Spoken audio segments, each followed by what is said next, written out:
Greetings ladies and gentlemen, and welcome to this patch video for Thief Lord from the website Royal Road.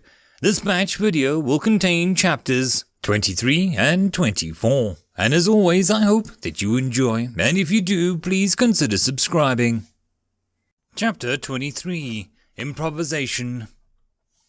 Safely stashing the poisoner in the room, I dump all the ingredients in my possession into the room's built-in storage container.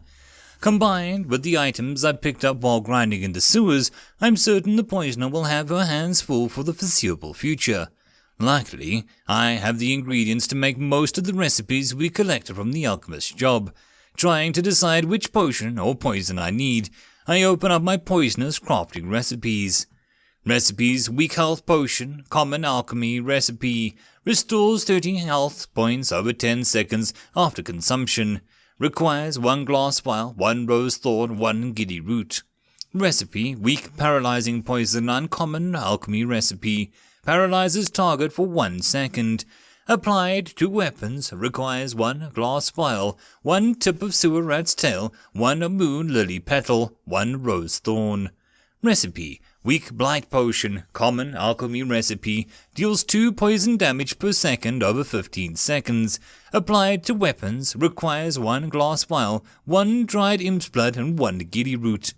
Recipe: weak damage poison, deals 20 poison damage front strike. Applied to weapons, requires 1 glass vial, 1 shadow bane and 1 death bell. These are all great options. My eye is instantly drawn towards the paralyzing poison. 1 second may not sound like a lot, but in the middle of combat, that's a huge deal. 1 second is enough to completely overpower any enemy and swarm them with numbers, and superior numbers are sort of my thing. The downside to it, though, is that I don't have a lot of the required ingredients. The weak blight potion also isn't a bad option. I have plenty of the ingredients required to make it, and it's a poison that deals the most amount of damage. The downside is that it is a damage over time, which means that it's not optimal to end fights quickly. At least, the majority of my fights last for at least a minute anyway. I'm sure the benefits will be great in the long run. What I really want to create, though, is a weak damage poison. It's exactly the type of poison I need to quickly eliminate targets. It would be perfect for me if it hadn't been because I don't have any death bells. It's a pity, but I'm sure that I can get some at the store somewhere. How hard could it be? Even though my poisoner is supposed to be a specialist in poisons and nothing else, she is still able to create other types of potions like health potions. Because, let's be honest, any person who even slightly dabbles in alchemy should know how to create the most basic of potions. She may not be able to create high-grade enchantments or buffing potions later down the road, but that's a sacrifice I'm willing to make to be able to dish out more damage. The Thief Lord was never designed to fight extended fights against boss monsters anyway. Quick and easy kills are what are it all about.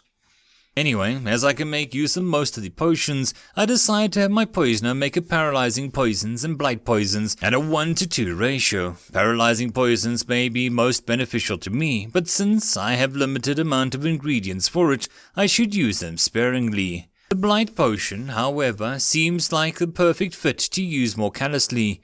The ingredients are plentiful, and the boost to finishing off enemies is always welcome.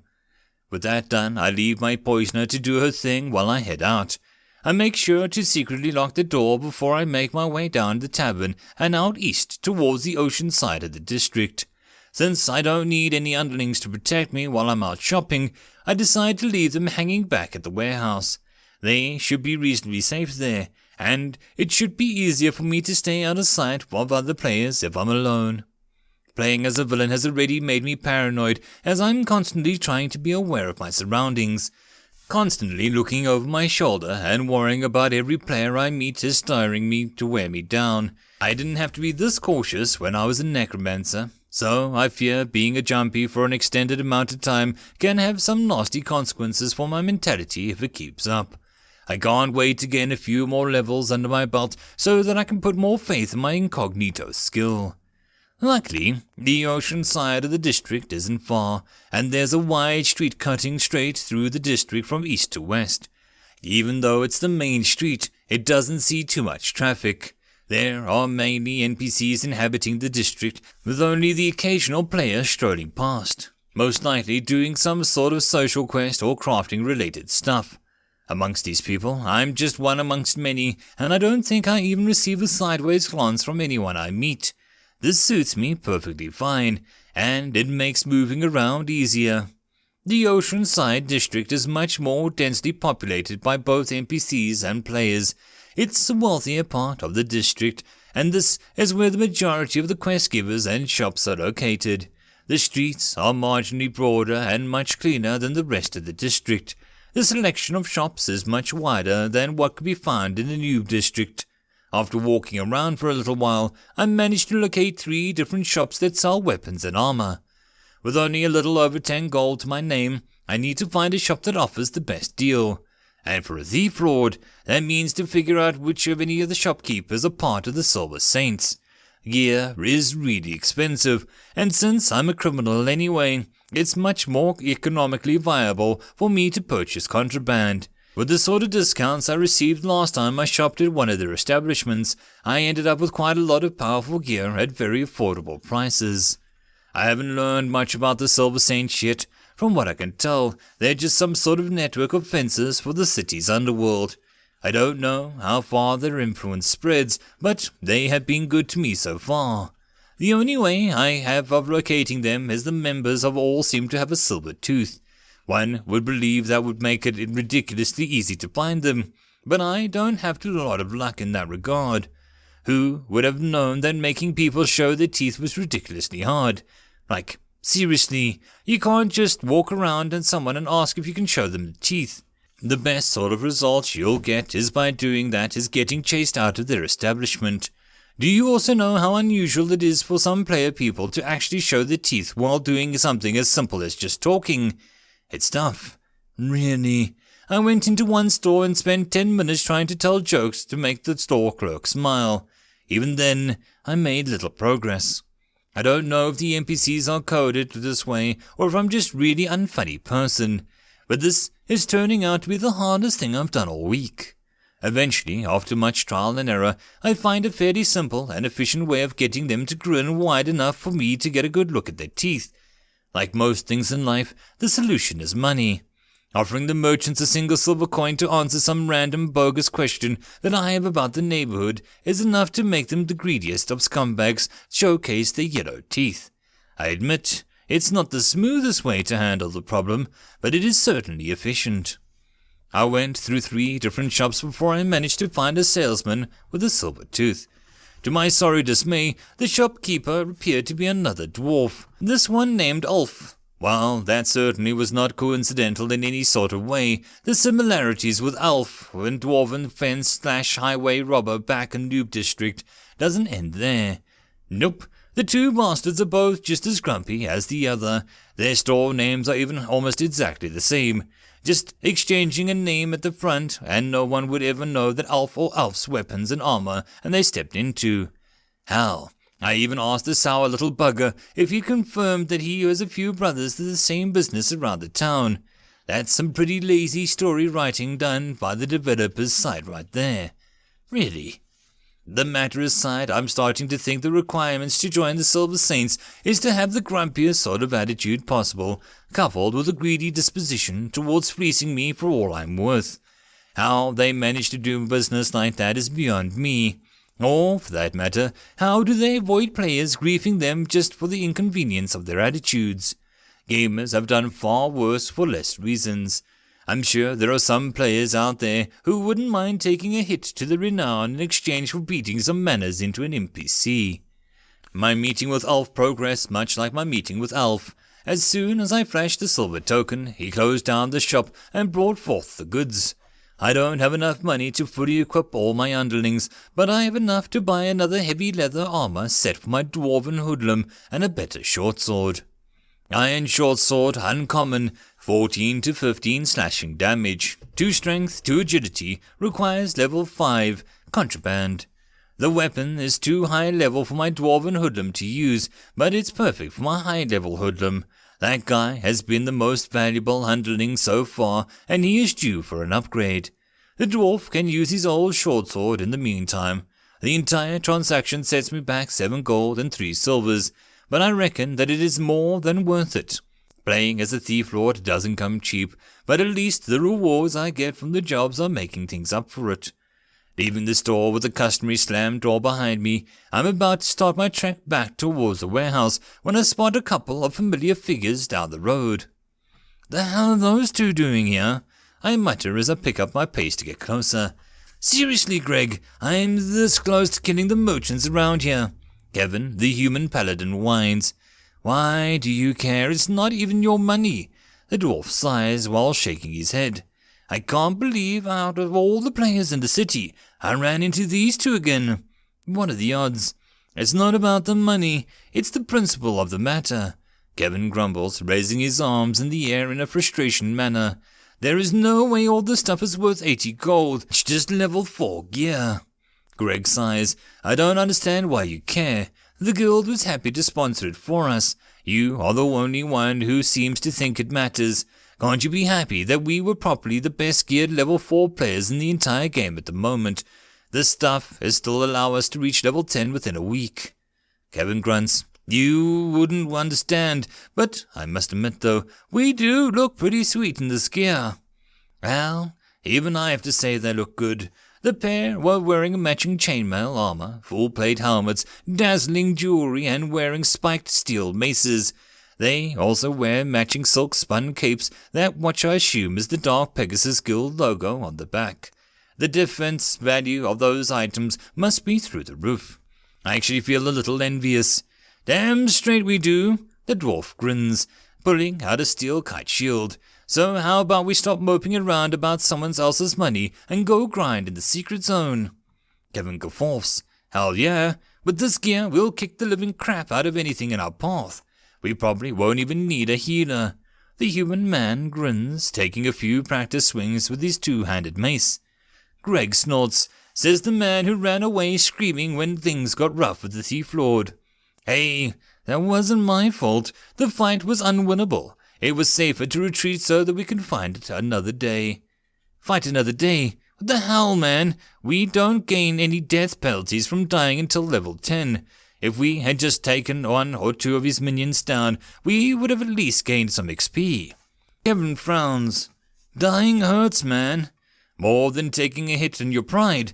I swear the look on Arya's face when she briefed us on the recording I sent her. You're lucky you received the guild invite before she saw it." Greg snorts, shaking his head. "Yeah, well, that's in the past now." Kevin smiles. "We're the heroes of the guild. Now let's go kill ourselves some rats." He laughs jovially as he starts strutting down the street. Left behind, Greg sighs. More like the jokes of the guild. He shakes his head once more before he follows Kevin. I stand a few meters away, waiting for the pair to disappear from sight. Son of a... They're heading into the sewers. That spells trouble for me. If we end up sharing a grind zone, then at one point or another we will run into each other. I can't have that. If anyone discovers me, especially those two, my cover will be blown. So far, I've been leveling up far faster than I ever did with my necromancer. The main reason for this being the higher level monsters and the sheer density of them in the sewers alone. If I have to start looking over my shoulder every time I go down there, I am going to drive myself nuts. If they both spend time grinding in this area for a week, then that's a week I lose myself. I can't sustain my experience needs on jobs alone. With only one beggar, I'll receive only 1 or 2 job offers per day. With the meager EXP rewards, it'll take me almost 4 days to gain a single level. That's not enough. I either need to invest in more beggars or I need to find a new grind zone. And grind zones don't exactly grow on trees in the city. I need to start exploring fast. Either that or I need to find a way to eliminate Greg and Kevin, and that's easier said than done. From what Anna told me, the Dark Pegasus Guild is already on high alert. Have any of their members suffered from assassinations by a bunch of low-level criminal NPCs in the sewers, where they aren't even supposed to be, they will be sure to know that something is wrong. Crap, I don't have any choice. Before it's too late, I quickly run down the path the 2 paladins left earlier. My heart starts racing as I can't afford to let them out of my sight. I run down the main street, keeping my eyes peeled on all the addies I pass. They could be anywhere by now, but hopefully they haven't gone far. The path I chose to go leads southwest into a densely populated area. The streets soon narrow, and I could spot more NPCs hanging around than usual. I haven't been to this part of the city yet, so I don't know if there are any entrances to the sewer. I press forward and try to quicken my pace. The neighborhood is starting to look a lot shadier, and more than once I shoot NPCs with elevated infamy levels. I curse myself for leaving all my underlings behind, so I quickly try and sprint past them all before I can draw any sort of aggro. I'm about to give up when I spot the two familiar players down the street, setting my eyes on them. I shout, "Hey guys, wait up!" End of chapter. Chapter 24. Oath Binding. "Who in the hell are you?" Kevin says, squinting his eyes. Winded from my run, I stop to grasp for breath. "Sorry, my name's Ryan." I smile, extending my hand. Frowning, Kevin eyes my hand but doesn't meet my greeting. "Hey, do we know you?" His eyes me suspiciously. No, I just heard you guys talking earlier, and I had a few questions." I smile at the two. "I was wondering where you were heading. I'm fairly new to this game, you see, and I was hoping for a few tips to gain some experience fast." "Sorry, we don't have any," Kevin says, "so you just What my companion is trying to say," Greg cuts in, elbowing Kevin in the side, "is that we're rather busy. If you want to gain some experience, I recommend you head out north of the town and grind wolves in the forest like everyone else, or head into the residential district to do a few social quests." "There aren't any mobs here?" I asked him, raising an eyebrow. "No, so beat it." "So what are you guys doing here?" I asked. "Guild business, so freck off." He takes a step forward, raising his two-handed mace threateningly. "Kevin, for freck's sake, shut up." Greg winces. "Listen, kid, we're members of the Dark Pegasus Guild, and we've been sent here to tend to some sensitive guild matters, and don't have time for this. If you head back the way you came, there are a few good taverns that offer some easy social quests by the docks." "Guild business," I feign ignorance. "Listen, I know you probably don't want some random person partying up with you, but I overheard you guys talking earlier. You said that you were going to grind in some secret zone. I just wondered where it was. I've been looking all over this place for somewhere to gain levels that aren't infested by other players. I'm sure this place is big enough for the three of us." At my words, Greg's face reddens with embarrassment. Kevin, on the other hand, turns to his friend with a smug grin plastered on his face. "Oh, you heard that, did you?" Kevin smiles, not taking his eyes off of Greg, who has the shame to keep his eyes on the ground. "Tell me, Greg, who amongst us is the one who repeatedly tells the other to keep his mouth shut? Who is it that keeps causing trouble for us?" "Not now, Kev." "Frick. Ryan, was it? I don't know what you heard, but I think you know exactly what I heard." Greg clicks his tongue. "Okay, crap. Can you keep this between us? I'll make it worth your while." I cross my arms, raising an eyebrow. "I'm listening." "There's a secret grinding zone beneath us in the sewers. Mobs ranging in packs of 1 and 2, ranging from level 4 to 9. Most people don't know about it, and the guild would like to keep it that way. If they found out that you heard it from us, then we might lose our places in the guild. We're on thin ice as it is. How about this? We let you join our party and we help you reach level 9, and we'll call it even," Greg says hopefully. "Listen, I neither want nor need a party up with you guys. Let's just say that you owe me a small favor and show me where the entrance is. I can find my own party to explore the place, okay?" "No!" Greg shouts. "You can't tell anyone, period. We'll pay you to keep quiet." "How much?" "Pay me?" I chuckle. "I don't think so. A couple gold coins won't help me reach level 9 within the week." "Name your price," the dwarf insists. I laugh. "Oh sure, how about 1,000 gold?" I chuckle. The dwarf winces. "We can do 300. How does that sound?"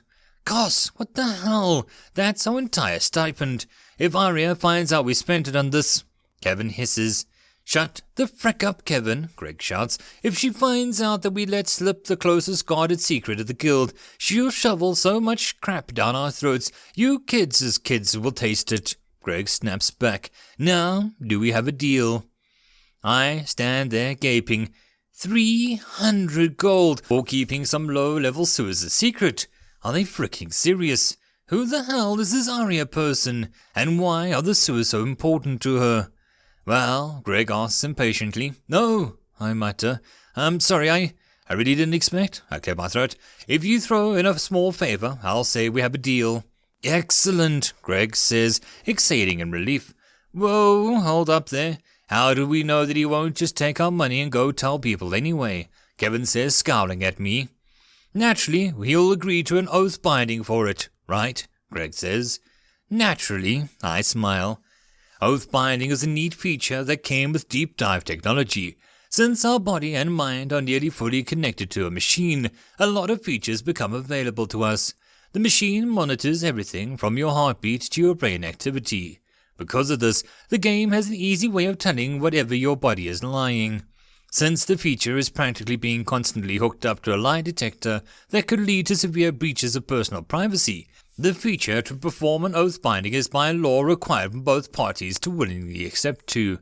Both parties must beforehand agree to a contract before they perform the binding, and both parties must first swear that the binding is under no circumstances coerced or influenced by any of them or a third party in a manner outside of the law. If any of those rules are not upheld, the oath binding effect won't activate. Oath bindings are lawfully binding, and the system will notify you as soon as an oath is breached. If we perform an oath binding, I'll never be allowed to tell anyone, either inside or outside of the game, the existence of the sewers. If I ever told anyone outside of the game, the capsule would rat me out as soon as I hooked into the machine again. The feature of oath binding is a very severe type of contract, and it is commonly used by business owners in real life, as well as gamers in-game. It's so common that you actually have to learn about it in school, as well as at least 18-year-olds to be allowed to make one. Excellent. I found a standard contract for secret keeping online. If you would just add your electronic signature to it, then we can be our separate ways, Greg says, sending the contract to me through the in-game interface. Briefly skimming through the contract, I accepted. What I basically agree to is never to intentionally mention the existence of the sewers to anyone who doesn't already know about them. In exchange for this, I gain 300 in-game gold, as well as a small favor from the pair. The contract will be considered void if the existence of the sewer ever becomes common knowledge. Wonderful. Here's your gold. I'm sorry to say, but I hope we actually never meet again. I hope you understand. Greg frowns. I understand. Thanks, but you won't get rid of me that easily. How am I ever going to get my favor if we never meet again? I grin, and I add them to my friends list. Here. Dwarf Paladin Gregorius Ironguard has accepted your invitation to a friends list. Human Paladin Kenwin Smiterman has accepted your invitation to your friends list. Alright, thanks guys. So where's the entrance? I smile. Greg sighs. Follow us. The three of us walk down to another block before we come upon an alley. Inside that alley, I see the customary metal hatch that leads down into the sewers below. Greg points at it. Okay, here you go. If that's all then, yeah, I'm off. You'll hear from me at some point. I turn around and leave, waving at the pair. I don't bother to listen to the replies as I start jogging down the alley and turn around the corner. I keep going for a few blocks until I come to a stop. Holy crap, I mutter, grinning from ear to ear. I didn't really know what to expect from this encounter, but I just gained a crap ton of gold. 300! That's a month's worth of rent. I didn't really have a plan about what to do here. The only thing I really wanted was to have them add me to the friends list so that I can monitor where they are online, or strike up some sort of friendship to have them tell me if they are ever out of town or off doing some dungeon somewhere. To come out with a month's worth of rent and the fact that they owe me a favor. Wow. Just wow. I can work with this. Running on endorphins alone, I make my way back to the warehouse with my underlings. I briefly consider heading back and buying some more gear for both myself and my newest spotter, but I figure it's not necessary quite yet.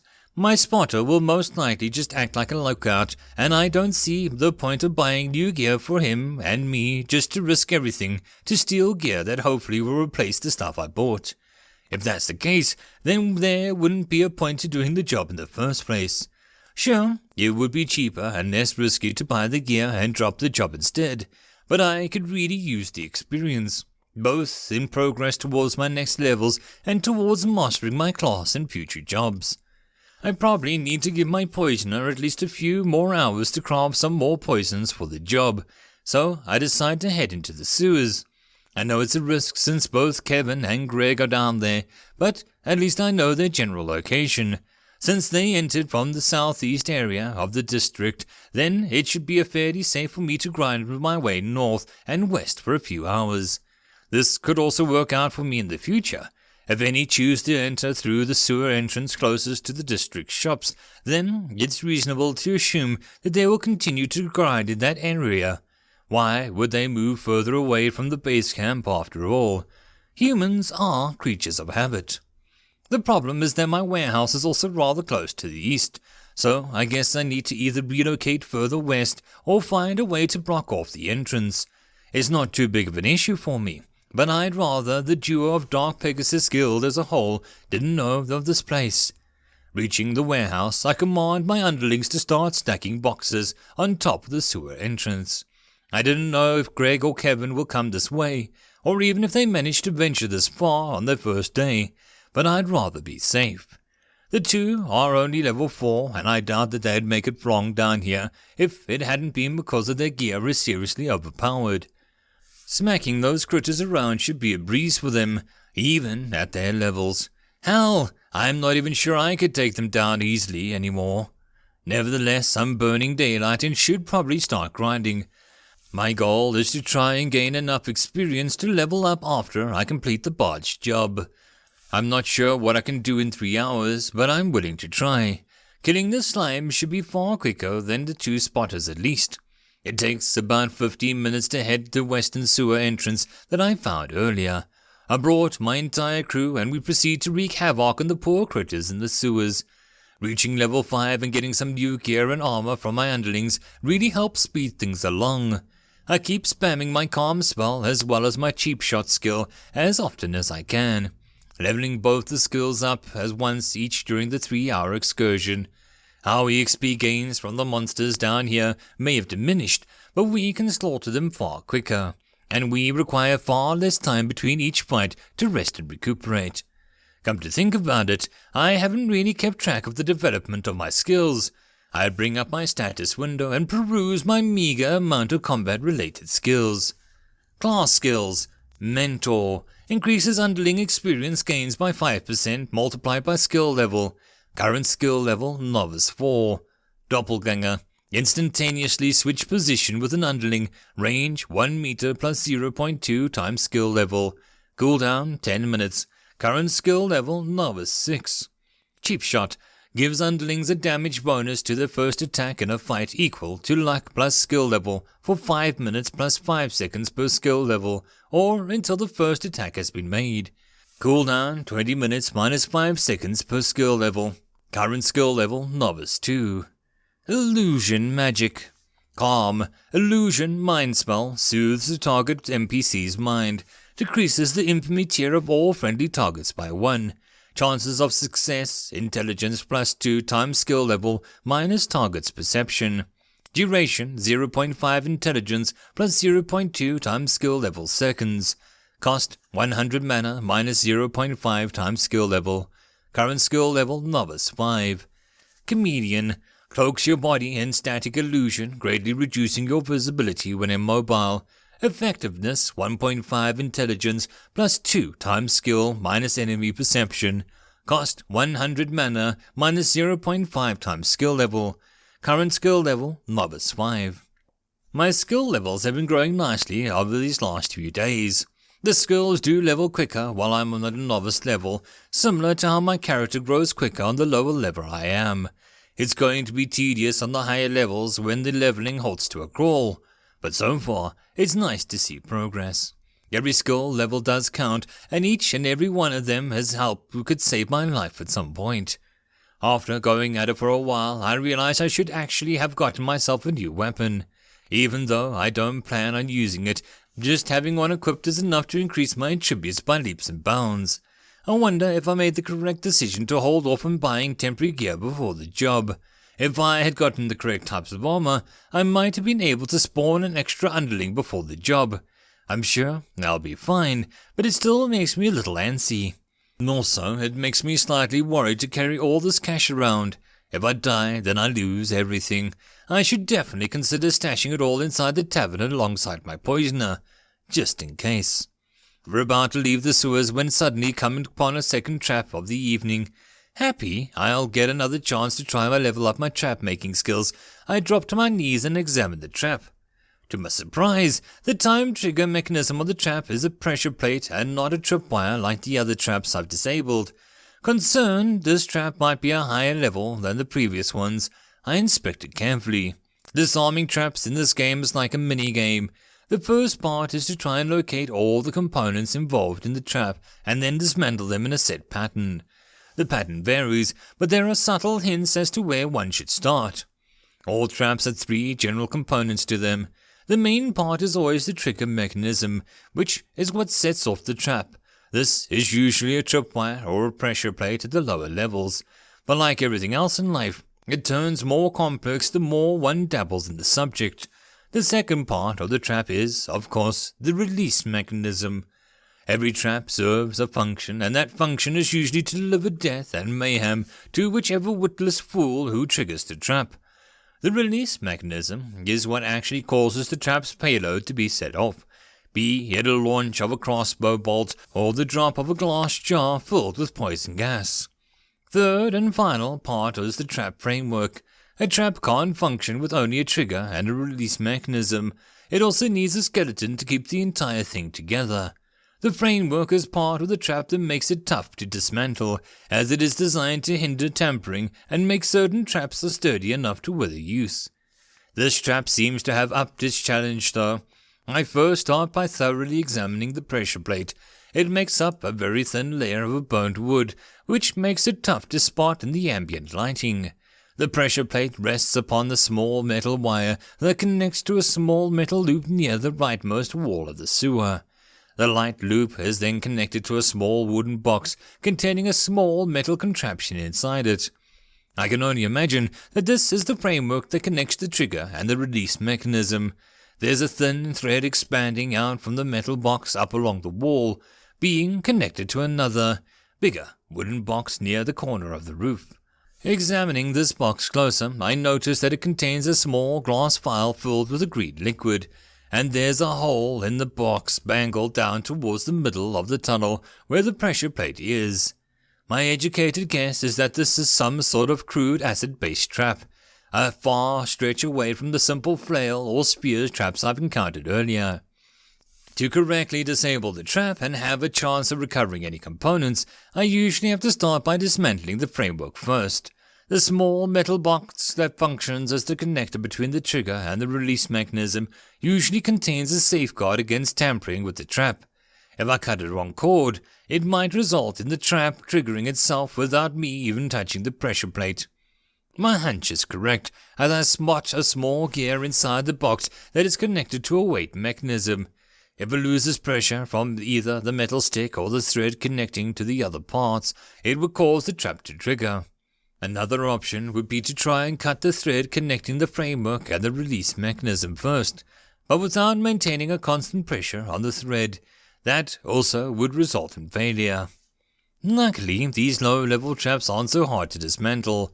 Bringing forth a thin metal tool with a flattened end, I insert it into the framework, trying to jam the gear from accidentally shifting the weight of the mechanism around. When I'm confident that the trap's safeguard has been neutralized, I proceed to carefully dislodge the poison vial from the wooden release mechanism. Keeping my hand steady, I manage to carefully tilt the vial out of the socket without breaking the brittle glass. With the payload removed from the trap, I continue to carefully remove each and every part of the trap in a slow pace. After another minute, I am greeted by an unexpected prompt. Congratulations, you have managed to successfully dismantle a weak acid pressure trap. You have managed to salvage the complete trap. Weak acid pressure trap, uncommon, 8 burn damage per second for 8 seconds, requires level 5. This trap has been added to your inventory. Disarm trap has leveled up to novice 2. Success! End of chapter. And that, my friends, concludes this patch video. If you enjoy the story, please don't forget to go and show the author some support. And if you wish to support this channel, there are links down below. The easiest way to support this channel would be to subscribe and share as much as possible to help this channel grow. And I'll see you all in the next video, and until then I hope you all keep well and safe. Cheers.